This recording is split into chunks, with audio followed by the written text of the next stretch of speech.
Hello and welcome back to the KCC channel. I'm Rob and I hope you are having a wonderful day today. Now, what better way to make you feel better about your day than jumping into some stories of entitled parents? But before we jump into that, today's Would You Rather question. Would you rather dance involuntarily every time you hear music or sing involuntarily every time you hear music? Comment down below. Our first story today comes to us from Mumix. My aunt and uncle tried to get me fired over some crumbs. Then it tore the family apart. Let's jump right in. Some background, this happened around 5 years ago. I was 23, female. At that time, I worked for a large cleaning and maid service chain that specialized in both household cleaning and commercial cleaning. I don't mean to sound braggy, but I pride myself on my work ethic and ability to be highly productive. The first and only year they did this, I managed to get the Employee of the Year status out of thousands of employees amongst hundreds of branches across Canada and the USA, which came with a cool $1,000 bonus. I was good at my job, did special little things for clients like fancy towels and toilet paper folds, nice vacuum lines, and was requested very often by clients. I had never gotten a customer complaint in the 5 years that I worked there. I don't know what happened with my mother's side of the family, but her siblings are all full-blown backstabbing narcissists, some worse than others, that constantly make snide remarks. My mother is not as bad as them, but she definitely has some narcissistic tendencies as well. My grandmother is a sweet, open-minded, non-judgmental woman, so it baffles me that all 4 of her children ended up being so crappy. The 4 of them all married equally as crappy people. Anyway, on to the story. My one aunt and uncle, who are the worst of the bunch, moved and needed a new house cleaner. They remembered that I cleaned houses, so they called my boss and signed up with the company I worked for, specifically requesting me. I came into work the next day and my boss tells me the news that my aunt signed up and asked for me to clean their house.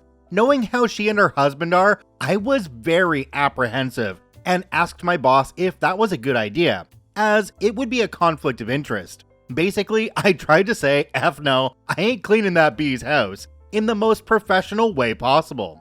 Well, regardless of my strong detest, my aunt was on my cleaning list the next day. I'll be honest, the first few cleans went totally fine. There were 4 adults living in my aunt's house at the time. My aunt, my uncle, their son, my cousin, who was in university, and my grandmother. So it was a lot of work to clean up after 4 adults in a huge house. But it was nice to see my grandmother every 2 weeks. And, like I said, it was all going just fine.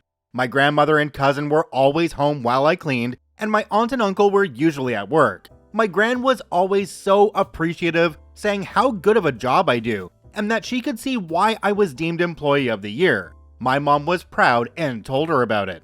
It was going fine until one morning when I come into work and my boss has a confused and concerned look on his face. I ask him what's wrong, and he states that my first complaint came in. I was shocked, and at this point, after so many years, I was on a pretty personal level with all of my clients. So I figured if there was a concern, I would get told it directly. My boss then says, and it's from your aunt and uncle. Shock turned into rage as my boss hands me over the printed out complaint email. I can't completely remember what it said, but I'll paraphrase as best I can. I just remember it being extremely cold, and I was being referred to as your staff. I guess I was not worthy of a name. Dear boss, Entitled Aunt and I are writing this email in regards to a clean we recently had done by your staff. To say it was subpar is putting it lightly. When Entitled Aunt and I got home from work, we found crumbs all over the kitchen floor. High dusting was not completed. The high dusting he was referring to were 9-foot tall shelves. I am not allowed to climb ladders due to liability reasons. Hallways were not vacuumed, and some other things seemed intentionally missed. We are very disappointed in your staff and think that they should be reprimanded. The cleaning is just simply not good enough. We are only 98% satisfied. Blah blah blah, so on and so forth. Regards, Entitled Uncle. I remember the email being about a page long, but that's basically the gist of it. My boss was shocked. I was shocked. And after explaining how my aunt and uncle are, he threw the complaint in the garbage. I told him I was not cleaning their house ever again, and he agreed this time. Hallelujah! I got home from work and was still upset about what happened. The fact that my family would try to get me reprimanded, the fact that they couldn't even use my name, the fact that they couldn't just come to me directly or email me if they had a concern. I called my mom and stepdad and told them what happened. I had taken a picture of the complaint email, so I sent it to them. They were pissed. Like, more pissed than I thought they would be. My stepdad called my uncle and told him that he was a complete piece of crap. Asked them exactly what their intentions were with that email and why they would go out of their way to try and get their niece fired or reprimanded. Who the F does that to their own family? My uncle was a complete coward and groveled an apology with his tail between his legs. After he got chewed out by my stepdad, he called me. I let it go to voicemail. He left a voicemail basically saying, "Why would you tell your parents about what happened? This was a professional matter that should have been kept between us and your work. The email was a misunderstanding. We're so sorry, Brookie." Oh, now I get a name? A nickname even? Please call me back so we can sort this out. I never called him back. I did send him an email though explaining why I was so mad. That perhaps the two adults who were always home made some crumbs after I left. And also why he was now dead to me. Once the rest of my family caught wind of what happened, I think my aunt and uncle told everyone to try and get them on their side. Spoiler alert, no one took their side. My aunt and uncle's children, my cousins, reached out to me personally to apologize for their parents' behavior. My grandma apologized for her daughter's behavior, and this whole thing essentially tore the family apart. My grandma moved out not long after. My mom didn't talk to her sister for a year. My stepdad still hasn't spoken to either of them since. And I haven't spoken to my uncle since either. It's been 5 years. The son that doesn't live with them also went no contact for quite some time. There have also been no family Christmas, Thanksgiving, or Easter dinners since this happened. Everyone knew that they were both pieces of crap, but I guess this was just the straw that broke the camel's back for a lot of my family.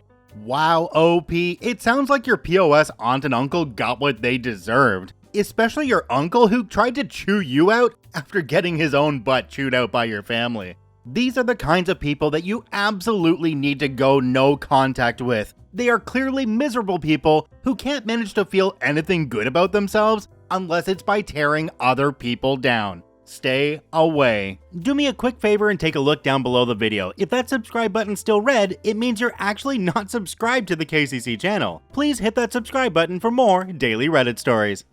This next story comes to us from Ghost in the Rolo. Mom thinks she's entitled to my new vehicle because hers is old. Let's jump right in. Changed names and a few details because family has Reddit accounts. So I finally got a steady career after years of crappy seasonal jobs and labor jobs that paid for the gas that got me to the job and back home. First thing I wanted was a new pickup truck since I travel for work 3/4 of the year and pay a lump sum in rent when I'm home. Essentially, $3,000 for 2 to 3 months, which is average rent. I spent 5 years carless because my sister wrecked my vehicle, but she got a new car while I suffered, riding buses and walking. I hated it, but also gave me time to think about how new of a vehicle I want. I never owned a new vehicle, and so decided that was my plan. The way my mom treated my previous cars, ran low on oil, empty tank, etc., I had a huge distrust. However, my mom heard I was truck shopping, so she conspired with my cousin to find one for me. So she sent me links to ugly hoopties that not even Whistling Diesel would mob around, overpriced, lifted, high-mileage bro-dozer in yellow, white, rocking "I'm a filthy stupid poor" mods dealership upsell on. I need something refined, not kyled up rockstar crap. I told her I don't need help shopping. She got angry and sent me more, and I noticed a theme. Many were trucks she looked at before and couldn't afford. She, on the other hand, only bought one vehicle in her life. Yep, all the rest were from Grandpa, basically including her current vehicle. He couldn't drive anymore because he went blind. So she sent me one more lifted bro-dozer and I spoke my opinion, claiming, "Do I look like Guy Fieri with daddy issues?" Am I a Florida Georgia Line fan? Stop sending me this garbage. I work for a living, not pretend it. She then got mad. I'm just helping. I told her I don't need help and I know what I want. She got mad. You don't know anything about pickups, especially diesels. I work on diesel engines, by the way. Kinda odd I can operate an engine used in trains, but don't know crap about a pickup with a diesel. Okay. So after back and forth of telling her no, she then started sending me ads for stickers, like things she liked, asking if I wanted them. Told her no, and she got mad, asking why I don't want them. I informed her stickers are a thief magnet, and additionally, I hate them. She got mad and started asking more about things she will get me for my new truck. I overheard her talking to my cousin. They plan to sell my grandpa's car and keep mine to daily.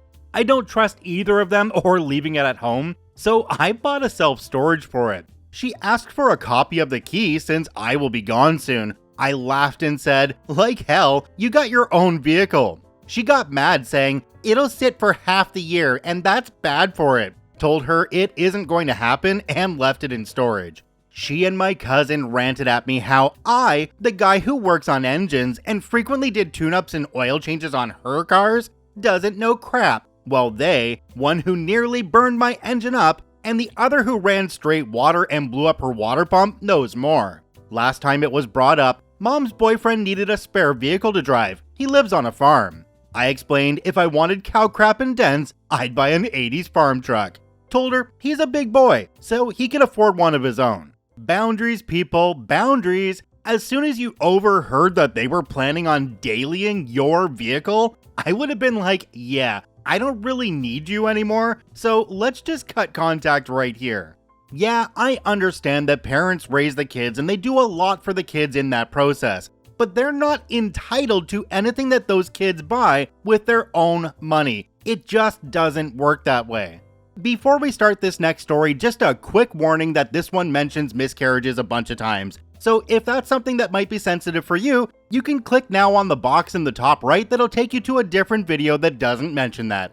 This next story comes to us from Broken Dreamer 1997. My entitled mother blamed me for her fallout with my pregnant younger sister. Let's jump right in.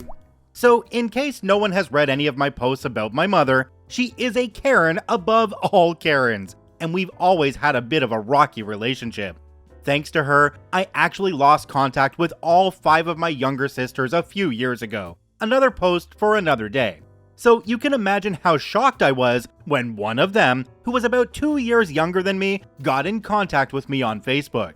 She said she had some news, and she wanted me to promise that I wouldn't say anything. I, of course, was a good big sister and promised that, as long as she wasn't in danger or putting herself or anyone else in danger, I would not say anything. I already had that gut feeling that I knew what she was going to say, and my fiance had the same feeling. What she said next confirmed my suspicions. She was pregnant. At the time she reached out to me, she was about 2 or 3 months pregnant, and she was ready to start telling everyone about how my nephew was due by summer. Well, I had 2 miscarriages by then and was actually recovering from the second one.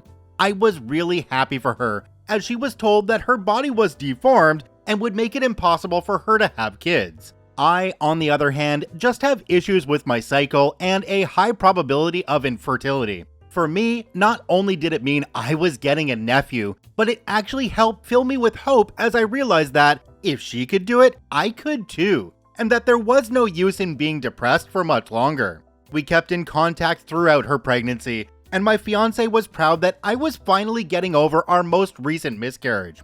We often talked about possibly meeting up so I could see the baby, and we promised to be there for each other. Everything was getting better and better until she hit the 6-month pregnancy mark.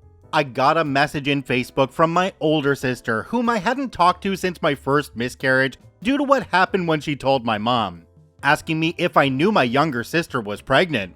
Up until this point, outside of my fiance, I hadn't told anybody as I wanted to keep my promise. After all, this was her moment, not mine, and if she wanted to be the one to tell them, I wasn't going to stop her. It took a while to figure out what had happened, and I already knew crap was going to hit the fan. My little sister was already calling me, telling me that she decided that she was going to start telling people bit by bit, especially since it was already starting to show. She had yet to get a hold of my parents as they were never available to talk, so she spread the news until one of my aunts turned around and called my parents, demanding to know why she was finding out so late.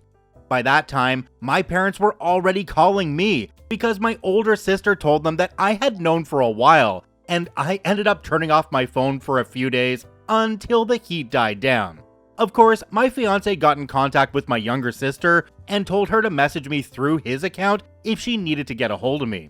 When I turned back on my phone, I called up my mother, having decided to face the music. "You knew your sister was pregnant and you didn't tell us? How could you do that to us? We're family and we deserve to know." She asked me to keep quiet about it for the time being since she wanted to be the one to tell you. "That's no excuse. You should have told us right away. Do you know what it was like to find out the way we did?" I've had plenty of practice with my mother and already know where this is going, and the fact that I had just gotten off work that day still had me exhausted. "It's not my business to tell you something like this. She was going to tell you when she was ready, and you weren't available when she was. This kind of falls on you too." My mom started screaming at me because I should have been a good big sister and looked out for my little sister by telling everyone as soon as she told me. She said that this is why no one in the family likes you and accused me of being jealous. Her tone changed for a minute as she remembered something. "By the way, I never got to check in on you and your baby. You're what, 8 months now?" My fiance walked in as soon as she said this, and the look on my face said it all. I had told my older sister about the miscarriage, which happened after my mom found out and threatened to beat me and my fiance before harassing me for weeks, but no one had ever said anything since, and I knew she told my mom.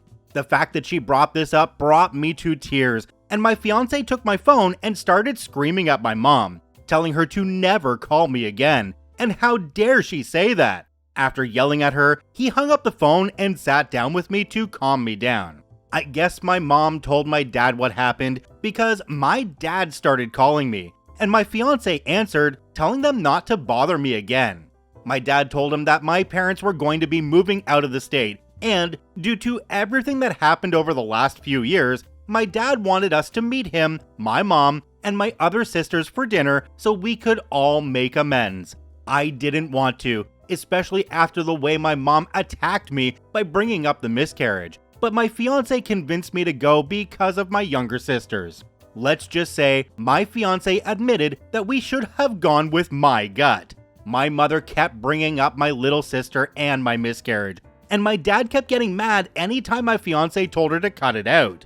At one point, my dad made his true intentions known as he turned to me and started demanding that I apologize to my mother for disrespecting her, upsetting her for causing a fight with my younger sister by not telling her about the pregnancy, and told me that I better control my fiance. This was the end of it for me, and I stood up and told them in a loud and clear voice, my version of yelling, since I had yet to gather the courage to actually raise my voice and cuss them out, even though they more than deserved it, that I refused to apologize for anything as none of this was my fault. The business between my mother and my sister was their business, and everyone could shove it, especially if they wanted an apology after rubbing my miscarriage in my face. After that, I told my fiance that I was ready to leave, and we both walked out. My fiance said I should have yelled and cussed, but he was still proud of me all the same. OP, it's pretty obvious that you have a wonderful fiance who's looking out for you, so kudos to you for that one. I do think in this case that you need to go no contact with a good majority of your family. This seems to be a trend in the stories we've gotten in this video today, but unfortunately we get that a lot when it comes to entitled parent stories. I know that cussing them out would have felt really good, but in the end it doesn't really get you anywhere, and just not responding to them at all going forward, well, that's an even better insult. Check out all 3 OPs linked in the description down below. I thank you for watching, I hope you have a wonderful day, and we'll see you tomorrow.